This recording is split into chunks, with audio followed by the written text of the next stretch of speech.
My name is Colin Richardson. This video is for physiology class. Today is the 14th of June 2023 and I will be covering the digestive system. So as you can see, our human head right here, and within the head there is the mouth, and the first part of the digestive system are the teeth. And the teeth serve to break up the food into smaller chunks so that they are more easily digestible. There is also the tongue,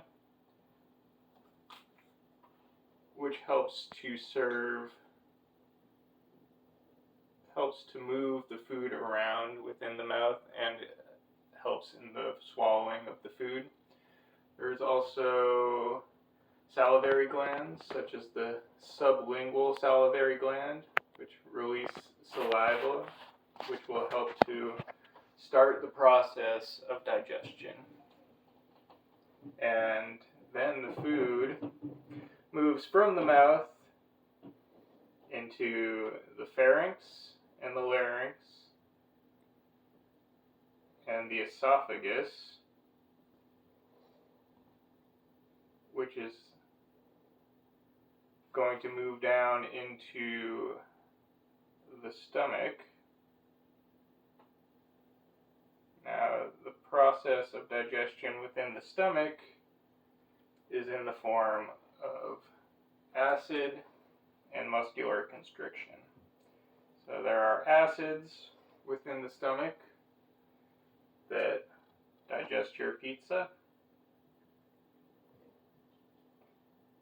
as well as smooth muscle within the stomach wall, which will constrict and grind that pizza up until it reaches the next phase, which is the duodenum, which is the beginning of the small intestine. But before it gets past the duodenum, you have your liver. Your liver is attached to your gallbladder, and through the bile duct, bile is released into the duodenum. And then on the other side, you have your pancreas.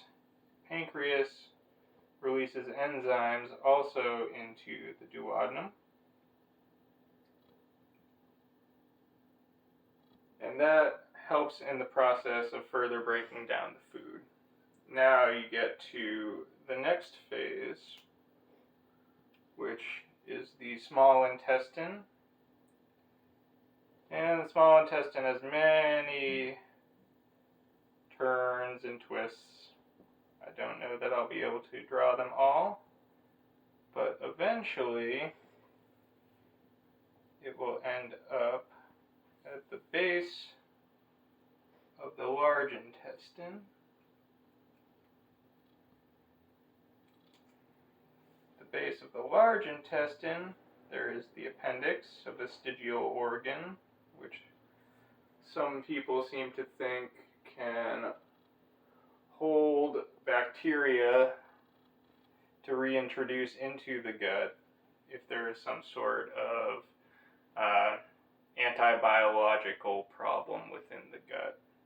That's a hypothesis that I've heard. I'm not sure what mainstream medical knowledge says about that.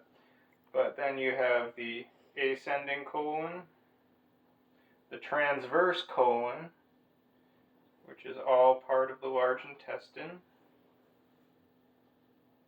and the descending colon. And that eventually goes into the rectum and the double band, the inner and outer anal sphincters.